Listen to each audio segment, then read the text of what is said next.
Hello friends, welcome to my channel. Friends, AP ఇంటర్మీడియట్కి సంబంధించి supplementary first year and second year results అయితే నిన్న మనకి రిలీజ్ చేసేసారు కదా. సో మరి దీనికి సంబంధించి ఎవరికైనా రిజల్ట్స్లో డౌట్ ఉంటే మీరు రీకౌంటింగ్ అండ్ రీవెరిఫికేషన్కి అప్లై చేసుకోవచ్చండి.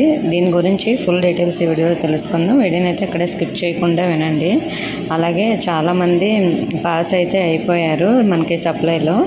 సో మరి సప్లిమెంటరీ పరీక్షల రీవెరిఫికేషన్ రీకౌంటింగ్కి ఫీజు ఎంత అంటే మనకి నెల 9 నుంచి 13 వరకు అయితే అప్లై చేసుకోవడానికి ఛాన్స్ అయితే ఉంది. అంటే 13తో last date.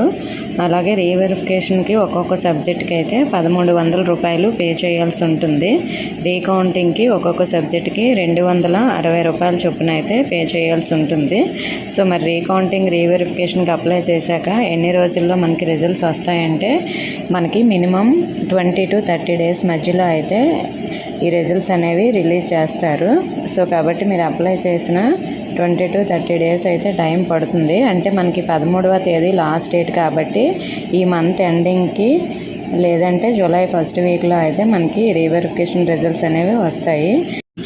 Okay friends, apply చేయాలనుకుంటే చేయండి. ఇంకా ఏమైనా డౌట్స్ ఉంటే కామెంట్ చేయండి. ఇన్ఫర్మేషన్ ఇస్తే వీడియోని లైక్ చేసి మీ ఫ్రెండ్స్కి కూడా షేర్ చేయండి. మన ఛానల్ సబ్స్క్రైబ్ చేసుకుని థ్యాంక్ యూ ఫర్ వాచింగ్.